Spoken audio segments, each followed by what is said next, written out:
हैं कि पवन किसे कहते हैं, पवन का नामकरण कैसे किया जाता है और पवन कितने तरीके के होते हैं।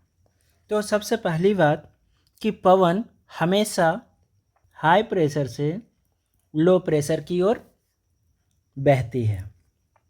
अब ये हाई प्रेशर क्या होता है, लो प्रेशर क्या होता है, इस बात को समझेंगे। हमारे पृथ्वी पर जो हवाओं का दाब पड़ता है, ठीक है, ये हवाएं का दाब जो होता है पृथ्वी पे पड़ता है। अब ये चीज़ें हैं कि ये कहीं पे लो प्रेशर होता है, कहीं पे हाई प्रेशर होता है। तो ये कैसे होता है, तो ये लो प्रेशर और हाई प्रेशर की बात करते हैं तो हम इस पृथ्वी का मॉड्यूल से हम लोग समझते हैं कि कहाँ हाई प्रेशर होगा।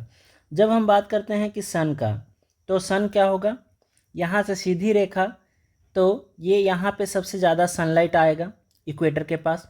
तो जब इक्वेटर के पास सबसे ज़्यादा सनलाइट आएगा, तो जब सनलाइट यहाँ ज़्यादा आएगा तो यहाँ की हवाएं क्या हो जाती है, गर्म हो जाती है।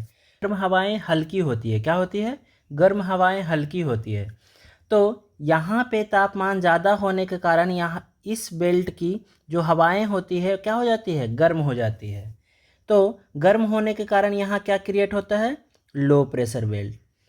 ठीक, फिर ये आपका हाई प्रेशर बेल्ट क्रिएट होता है, फिर ये लो प्रेशर बेल्ट क्रिएट होता है और ये हाई प्रेशर बेल्ट क्रिएट होता है।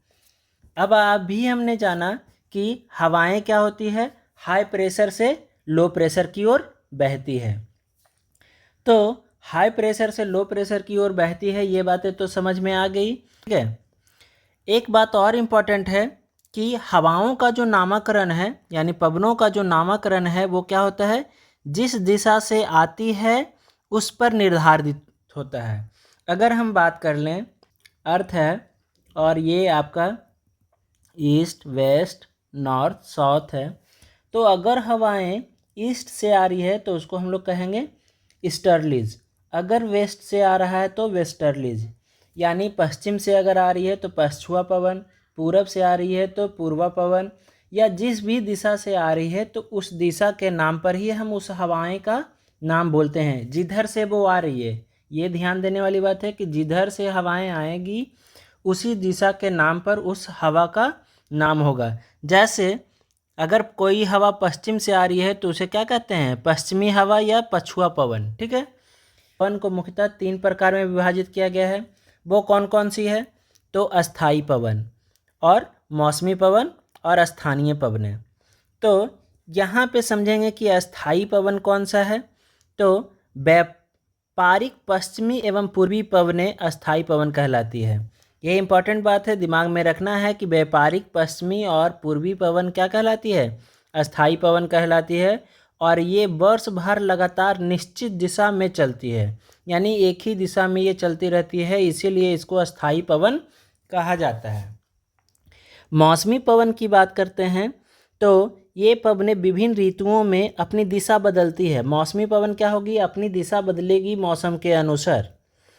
उदाहरण के लिए भारत में मौसमी पवनें चलती है। ठीक है, तो भारत में हमेशा आप जिस भी क्षेत्र में होंगे तो आप देखते होंगे कि कब हमेशा इसकी दिशा क्या होती रहती है, बदलते रहती है। तो वैसी हवाएं क्या कहलाती है, मौसमी पवनें कहलाती हैं। स्थानीय पवनें क्या होती है, छोटे छोटे क्षेत्र में क्या होते हैं, वर्ष या दिन में किसी विशेष समय ये चलती है। स्थानीय पवन कब होती है, वर्ष या दिन के किसी विशेष समय में चलती है। उदाहरण के लिए बात कर लें तो समुद्री पवन या स्थलीय पवन, तो अगर जो कोस्टल एरियाज़ में होंगे या जो समुद्र के किनारे जो शहर होंगे तो देखे होंगे कि समुद्र से दिन के समय में क्या होता है, समुद्र से हवाएं, अगर सपोज दैट यहाँ पे आपका ये समुद्र है और यहाँ पे आपका जो भी ये सिटीज़ है, तो समुद्र से सिटीज़ की ओर दिन में चलती है और रात में यही हवाएं क्या हो जाती है, सिटीज़ से आपका समुद्र की ओर चलने लगती है। एक और भी स्थानीय पवन है जिसे हमें ध्यान में रखना है, भारत के उत्तरी क्षेत्र की गर्म एवं शुष्क स्थानीय पवन, जिसे हम लोग लू कहते हैं। तो ये याद रखना है कि लू किस तरीके के हवाएं हैं, तो स्थानीय पवन है जो कि भारत के उत्तरी क्षेत्र में चलते हैं। तो अगर वीडियो अच्छा लगा हो तो चैनल को लाइक शेयर सब्सक्राइब करें। फिर मिलते हैं नेक्स्ट वीडियो में। Thank you.